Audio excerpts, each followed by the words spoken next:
देख रहे हैं एसपीएन 9 न्यूज और मैं हूं आपके साथ नैन्सी सेठी।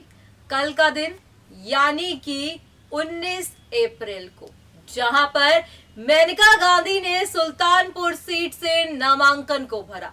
35 साल के बाद मेनका गांधी इस सीट से दूसरी बार चुनाव लड़ रही हैं। जी हां, नामांकन को भरते ही मेनका गांधी ने यहाँ पर रैली के दौरान तमाम बातें कही और यहाँ पर मेनका गांधी ने ये भी कहा कि मैंने नहीं सोचा था कि मैं ऐसे चुनाव लड़ूंगी, क्योंकि 35 साल का जो समय होता है वो यकीनन ही काफी लंबा समय है। और ऐसे में मेनका गांधी का यूं 35 साल के बाद आना और अपने बेटे वरुण गांधी की सीट को छीनना और खुद यहां से खड़े होने के पीछे के कई कारण हम आपको पहले भी बता चुके हैं, मगर इस प्रोग्राम में हम आपको दिखाएंगे कि किस तरह से मेनका गांधी जो है 35 साल के बाद नामांकन भरते हुए तमाम यहाँ पर वादे करती दिखी और देश की जनता को तमाम बातें भी उन्होंने कही। अब आखिरकार क्या कुछ कहा मेनका ने, आप देखिए हमारी इस खास रिपोर्ट में।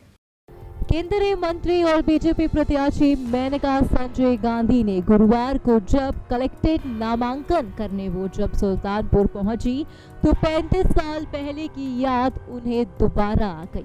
दरअसल साल 1984 में वो अमेठी लोकसभा सीट से चुनाव लड़ने के दौरान पहली बार कलेक्टेड में नामकरण करने आई थी। तो वहीं यहाँ पर इंटरव्यू के दौरान जब उनसे ये सवाल पूछा गया कि वाकई में कभी उन्होंने सोचा था कि 35 साल के बाद दोबारा उनकी जिंदगी में ये दिन आएगा, तो यहाँ पर पहले तो मेनका गांधी ने शुक्रिया अदा किया और फिर कहा कि ये क्षण मेरे उत्साह और ऊर्जा से भरा हुआ है। मैं सुल्तानपुर जनता की बहुत आभारी हूँ कि उनका इतना सारा प्यार मुझे मिला। मैंने इससे कई गुना प्यार और सम्मान उन्हें मैं वापस भी लौटाऊंगी। मेनका गांधी भी कलेक्ट्रेट पहुंची तो वही पीली साड़ी पहने हुए उन्हें देखा गया।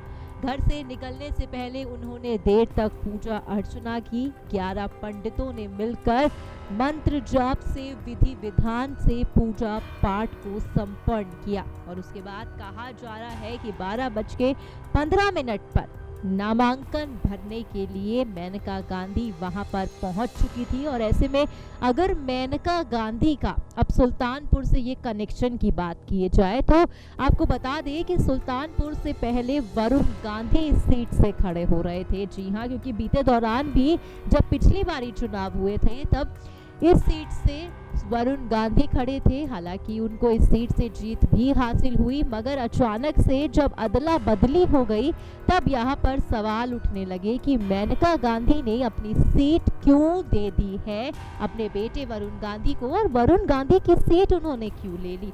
लाजमी है कि ये सवाल भी उठने बनते ही हैं, क्योंकि अचानक से अदला बदली हो जाना सीटों का वो सवाल तो उठेगा ही। मगर कहा यही जा रहा है कि भाई मेनका गांधी जो है 35 साल पहले इस सीट से उनका बेहद ही खास नाता रहा है।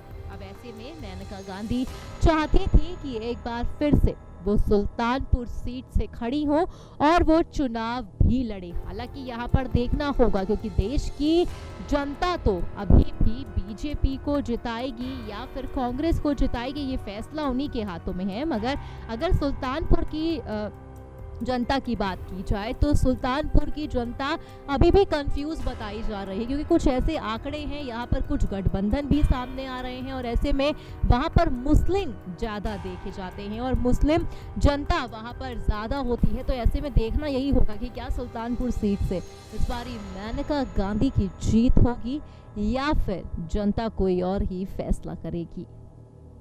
वहीं पर आपने देखा किस तरह से 35 साल के बाद मेनका गांधी ने नामांकन को भरा और नामांकन भरने के बाद उन्होंने यहाँ पर तमाम वादे किए हैं और तमाम बातें भी की है।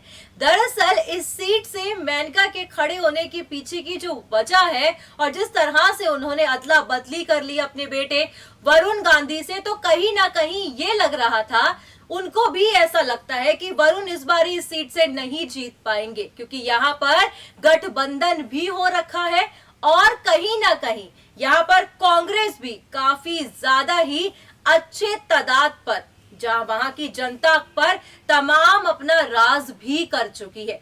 तो मेनका गांधी का एक बार फिर से इस सीट से खड़ा होना, क्योंकि पिछली बारी वरुण गांधी इस सीट से जीते तो थे, मगर कहीं ना कहीं सपा और बसपा के गठबंधन के आंकड़ों ने अब की बारी एक नई स्ट्रैटेजी बनाई है।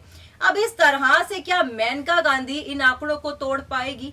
क्या इन आंकड़ों से ऊपर वो इस सीट से जीत पाएंगी? यानी कि कहीं ना कहीं सवाल तो काफी सारे हैं, हालांकि इसका जवाब एक ही है और जो आएगा 23 मई को कि मेनका इस सीट से जीतती है या फिर ये 35 साल के बाद दूसरी बार यहां से चुनाव लड़ने का फैसला उनका गलत साबित होगा। फिलहाल आज के इस प्रोग्राम में बस इतना ही, पर हाँ, आप हमारे चैनल को सब्सक्राइब करना ना भूलें।